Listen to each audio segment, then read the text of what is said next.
এই মুহূর্তে জানতে পারলাম। আমি আপনার মতকে সম্মান করি। আপনি যদি আমার কথা বিশ্বাস করেন আলহামদুলিল্লাহ, আপনি যদি বিশ্বাস না করেন আলহামদুলিল্লাহ। I respect your point and you বাড়ির থেকে তো স্টুডেন্ট আসলো না, নারী শিক্ষার্থীরা বাড়ির থেকে আসে বাসগুলো কম আসলো। আমি বললাম আপনি চুপচাপ বসে যান, চুপচাপ বসে যান। বাড়ির থেকে কোনো জায়গায় কোনো সময় শুনে দিন কোনো সময়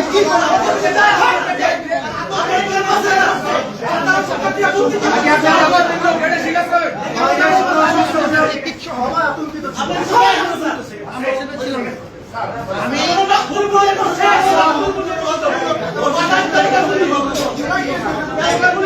সাথে চিৎকার চেঁচামেচি করে লাভ নাই।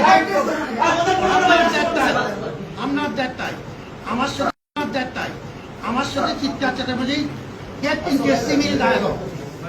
আপনাকে আমি সম্মান করি and I respect equal respect from your part.